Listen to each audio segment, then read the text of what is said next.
I will start here. We're going to talk about the ECP certification process. This is going to be the technology backing of the certification process and starting a new term. So the first piece here is just a reminder of where to find the ECP how-to guide. So I will go ahead and navigate over to that tab right now. So just a reminder for those that maybe started a little bit late on the ECP process, the training guides that were done and narrated by my lovely friend Kayla can be found here on the Connect website, or sorry, our training materials website on legislative services. You can find the quick guide PDF and the accompanying video for that. So this is really kind of where it gets started and gets into the nitty gritty of all things NAI Connect. So just a quick reminder of where that is located, and that's what this piece right here is indicating. Okay, next up, items of note. So I will walk you through how to add a new certificate, or sorry, new roster to this new academic term. It's going to be pretty straightforward in what you're used to seeing.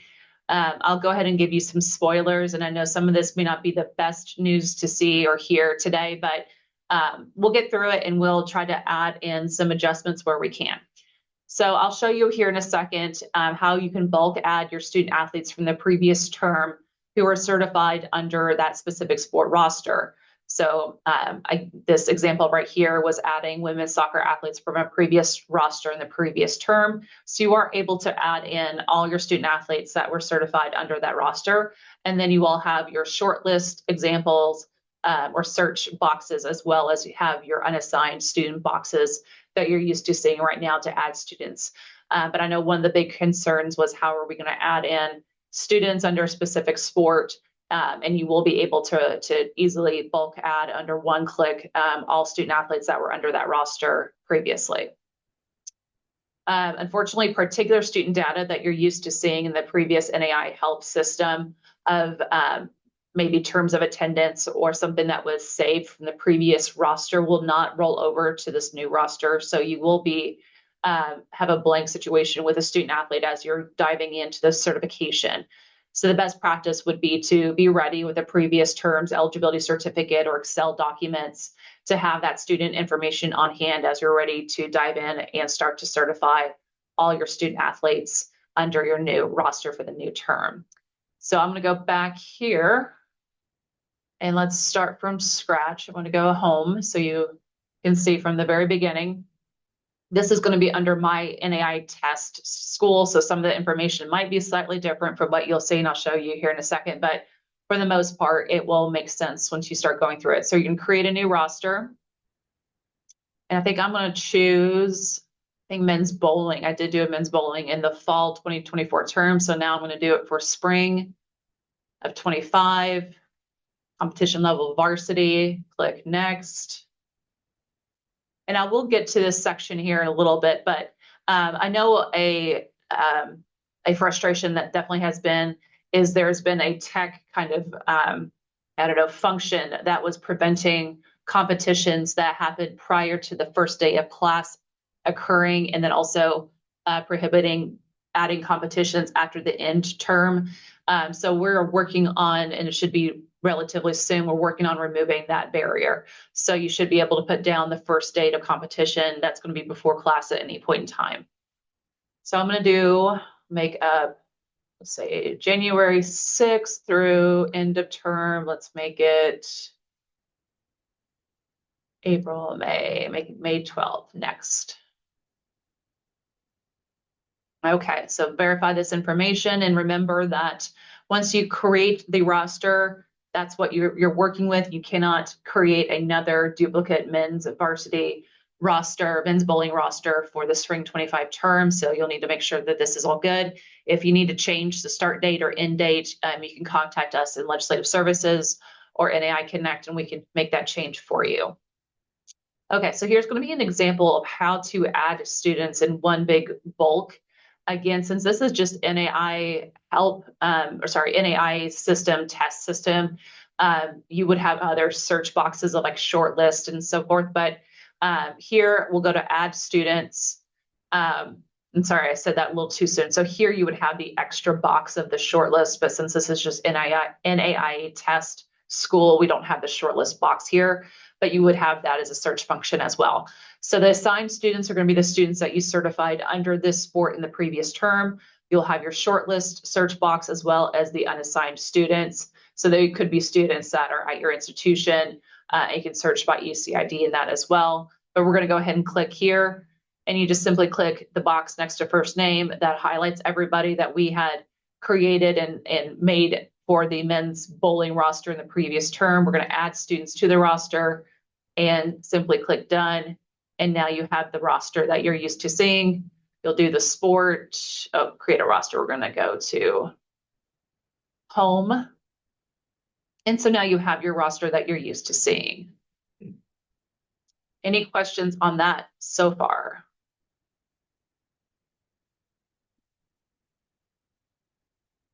Okay, hearing none. Excuse me, I do actually have a question. Sure.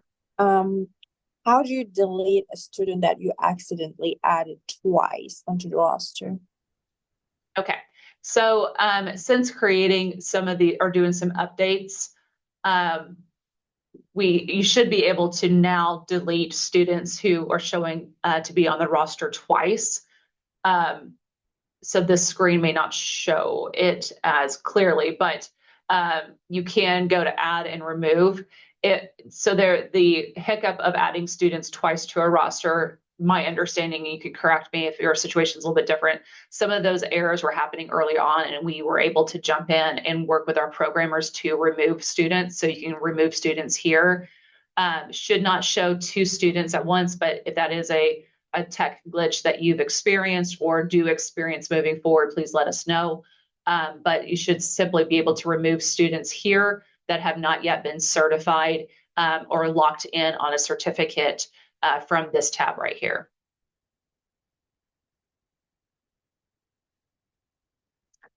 Okay. Most recent updates that we're working on, things that we're hoping to get through here by the end of this calendar year and end of December. And like I said, it was the restriction of adding a contest before the start date of class or after the end date of class. We're still seeing some of those pop up. So we're working on removing those restrictions. Viewing student information, like certificate information on the phone. So looking for more of a mobile friendly way of if a coach is traveling, we understand you're able to press accept to accept a certificate, but if you're wanting to really dive in and look at the table view of student information, we're working on making that a little bit more mobile friendly. Additional ways to preview certificates. Right now, the only way to preview a certificate is the Excel version, but we're looking at doing some other previews that are pending, approved, rejected certificates that are not the Excel version. If you would rather have something else that's a little bit easier to print off and share. And also the table views to be consistent across the board and adding the JV roster, varsity roster note. So we're working on the table views to be consistent. So you every time you're clicking on a table view, for instance, going from a roster view, viewing all rosters, we're working on making that consistent across the board and that you know what you're looking for. Okay. Other important items that we're still working on, and again, we understand a lot of the urgency behind a lot of these, so please bear with us, continue to bear with us. You guys have been great so far, so I don't want to take that for granted. The ability to put a student on hold after adding partial information. These first two bullet points are very closely tied together, very similar. Also marking that a student is a transfer and placing the student on hold until the questionnaire can be filled out. We understand at this time that essentially it's almost impossible to put in partial data, save it, and move on, or place the student on hold and move on. We understand it's a big frustration, and I definitely get it when you're wanting just to put in, partial information. As of right now, it's basically making you put in almost all or nothing, and knowing that some of that data is going to be incorrect, but having to go back that way. So again, completely understand the frustration of that. We're working on putting that to the top of the list to make sure that we can get that fixed here relatively soon going into the next new calendar year. An ability to unlock a student when they've been certified if you need to make corrections. My advice has been if the student is otherwise eligible, but something behind the scenes, like the student went from 15 credits to 12 credits, go ahead and keep that student as is on the certificate. You can always make the adjustments when you're certifying the student the next go around. But if there is something that really needs to be done, like the student has dropped below full time, but they're actually doing a senior exception, we will need to go in and unlock the student so that the student can be certified appropriately under those rules. So as of right now, you'll need to contact us to unlock the student, but we're working on that to be done for our institutions.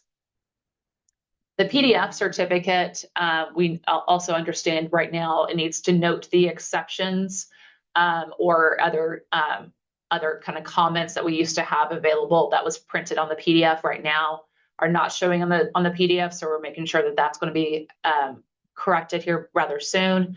Marking that a certificate is late upon approving if it's the date after the first, if the approving is after the date of the contest.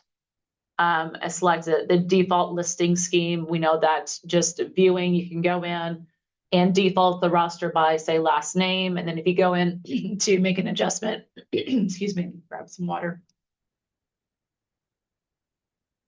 If you want to go in and make an adjustment for a student and then go back out to the main view, the viewpoint kind of goes back to its other default. And we want to make sure that if you want to view the roster or the information by last name or by first name, that locks in the specific way you wish to look at your roster, and including the institutional ID number in the export data for review. Again, working on adding that as well.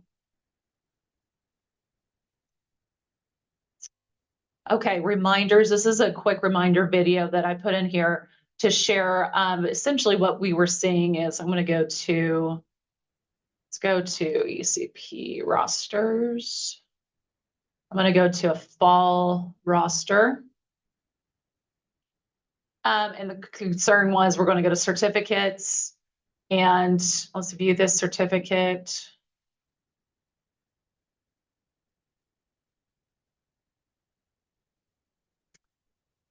We would get contacted to say, I exported the certificate, say through here, and it was only showing the terms of attendance in the previous seasons. So just a quick reminder that you're able to export this, but this is not the screen that you want. You want to go to the export screen, and that's where it does throw in the full eligibility certificate columns. Again, since this is just a test profile, it doesn't show all the information that you normally would see, but if this is a normal certificate, you would see, you know, if is a student a transfer, total terms of attendance, previous seasons, and so forth. That's where you would go to download, and you would have the full columns. So throwing that in there as a quick reminder that just make sure you're looking at the correct tab to download and export. Okay, reminding of a couple of FAQs, procedures, and otherwise. This right here, this FAQ is my FAR told me that the certificate's ready, but I can't find the email. Can you resend the email? So as a reminder, the NAI Connect is a live site. We don't rely on emails necessarily anymore to sign a certificate. So it's just simply advisor coaches advise the registrar FARs to log in, and you can go to your approvals to find those that need to be approved and signed for the certificate. So just make sure that the NAI Connect login is correct, and you'll be able to access all the information that you need. Another FAQ, I'm logging into the system to sign a certificate, but I'm not seeing it. What am I doing wrong? Probably you're not using the correct default. Right now it defaults to most recently viewed, and if it's a coach that hasn't had to view any certificates yet, it will show nothing. So just remind them to change their view to view all aspect, and they'll be able to see their roster and their certificates. Another FAQ, we submitted the certificate with a student on it, but now we need to adjust some of that information. Just as I talked about earlier, we will need to unlock the student for you. So contact naiconnect.org or Legislative Services, and we will be able to do that for you. One of our student athletes received an eligible decision, but when we go to the ECP, it's not showing. So this is what we've been talking about, syncing our student athletes. What do we do? Make sure the student's not already on your roster. You can search for the student by ECID in the assigned student bucket list. Search for the student by ECID. or search by here. So I might have mixed up two different frequently asked questions, but they're the same. So if you're having a hard time finding a student and adding them to the roster, that's where these bullet points will come into play as an advisement of how to search for a student and add them to the roster. If you cannot find the student, do not create a new student, which provides you the IM number. We'll talk about that here in a second. So if you're having trouble finding the student that you know has an EC decision of eligible, like it says here, but you're having trouble finding them, that's when you need to contact Legislative Services or NAI Connect with the student's EC ID number, and we will sync that student over. Same thing goes for students that are on the roster and you're going in to certify them by adding in all of their information, but their EC decision is not syncing over. It's the same process. Just shoot us a quick email with their EC ID and we'll make sure that the student is synced over. Definitely try to prohibit adding a student with an IM number. So this is another question that we get is where we have a student that has an IM number as an EC ID and we cannot get their eligibility center decision to sync. How can we fix this? The problem is that is basically a dummy EC ID number. It's designated only for students who do not need to go through the eligibility center, such as an emerging sport athlete or new member institution.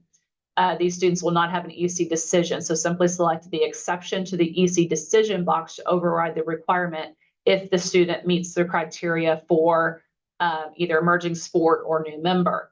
If they do not meet that criteria and the student has this IM number, it simply means at some point in time, somebody was probably trying to search for the student, like in this example here, and was not able to find the student. So they just added the student in, manually providing them this IM number.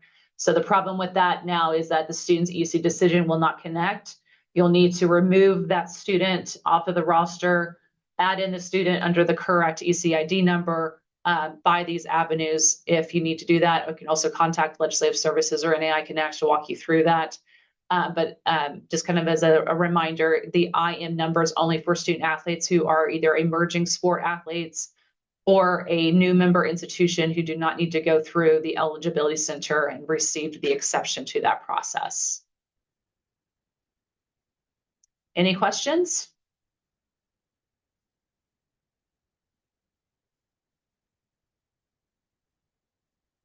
Okay, hearing none here, I'm going to go to the next part. So going back to our home screen, I know there's a lot of questions about finding the transfer player eligibility statement and certificate of clearance. So we moved it under the NAI Connect board here. So going to the learning and training, go to the Learning Hub. And those of you who haven't spent much time in the Learning Hub, I'd really encourage you to do that. The Learning Hub provides a lot of just extra reference materials, things that are really to kind of help your position at your institution. It could be about ROA, return on athletics, fundraising, athletic department structures and policies. If you're looking for like examples on role profiles, you can click in here. But today we're going to talk about the academics and student athlete eligibility. So specifically under this, we pulled some quite a few just information from different NAI schools, things that we thought that would be helpful. So here we have like a sample NAI participation tracking. This is an example from Missouri Valley of how to track for seasons of competition. You can click in here to look at that.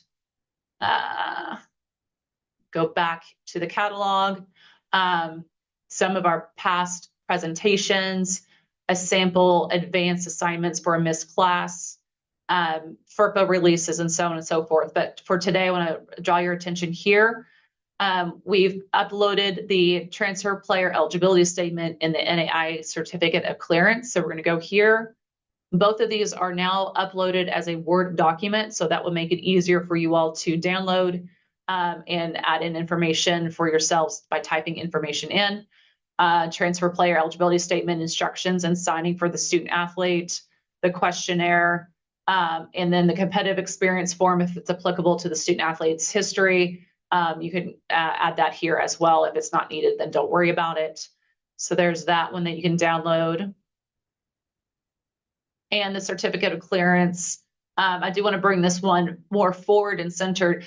I know in the previous ECP discussions, we talked about If your institution has kind of a FERPA waiver, then that's fine. However, it really is more important to make sure that you're utilizing the NAI certificate of clearance, because it does get into more specifics for FERPA releases, that the student understands that they are signing for NAI information for certification for academic progress, in order for them to be certified to compete, and also that they understand that some of this can be utilized for institutional purposes as well.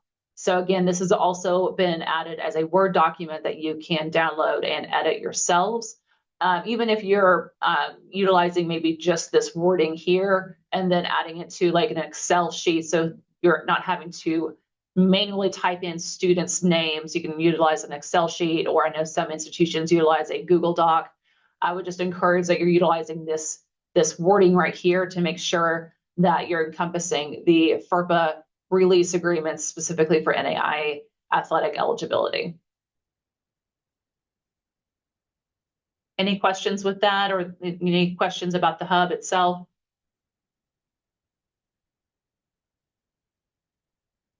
Again, this is found under the Learning Hub, and this catalog specifically is the academics and student athlete eligibility catalog. So I'll go back here to the home screen for the Learning Hub, and here's some other information here that you might find useful. If you haven't clicked through it, feel free to do so.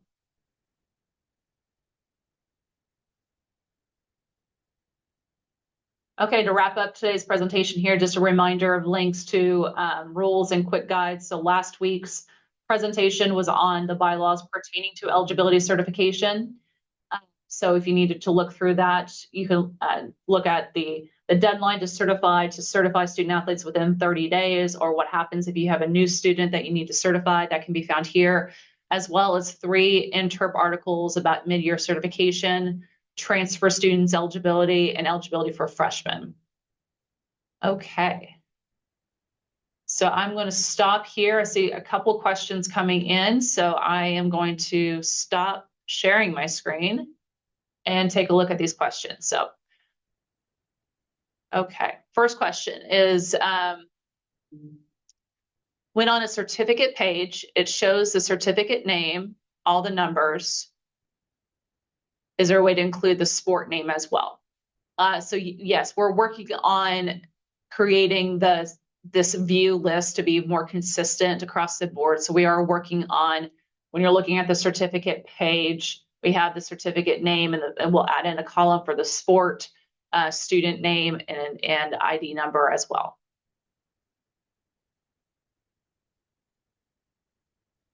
Any other questions that you have?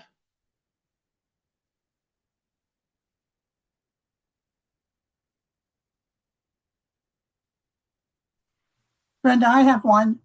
Sure. When will we be able to start new semester? Yeah, and it's the similar question that we just got in the chat as well. When can we start the roster for the next term? And you can certainly do that right now. So there's no restrictions on that. So we just go in and create another roster for a different term? Yep. Right. Okay. Yep, have at it.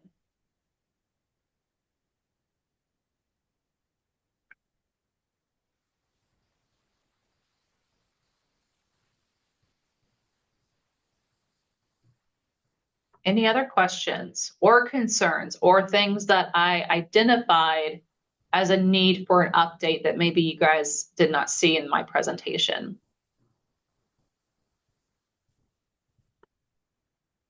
And to clarify for Brian, this is the same process as we did earlier this year, pretty much. Yeah, you're repeating the same processes you did earlier this year.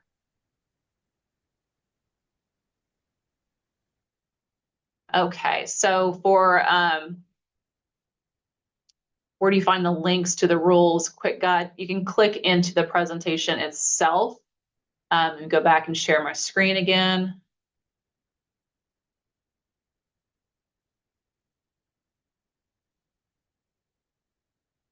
So I'm going to go through here. Oh, you don't want to hear me talk again. Okay, so here's like the bylaws. This is last week's quick, we call it a micro learning, but quick guide. This is the rules that speak to certification or you can click directly into this mid-year certification from the attic. So we will have this under today's presentation. Most likely I will slide it in under rules, ed, and ECP training materials under our legislative services website, so that all ECP information is going to be added here together. Last week's information for bylaws pertaining to ECP is under our rules education tab. So just find these two right here and you can click between the two. We also did a sport rule versus policy and legislation presentation a few weeks ago. That is also helpful for you.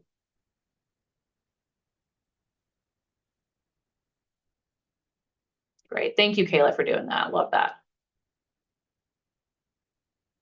Also, if you want to go to the Interp library, I do this sometimes. You can see some of my searches. I just put in mid-year search, and it brings up a lot of the same articles I just referenced, like mid-year transfer students, mid-year certification, mid-year eligibility for freshmen. So you can kind of just use that. I'll put that into the chat as well. So you have that at one quick link and you can go through these articles. Any other questions that you might have? Okay, well, if you have no more further questions, thank you as well. I can go ahead and at least stop the recording.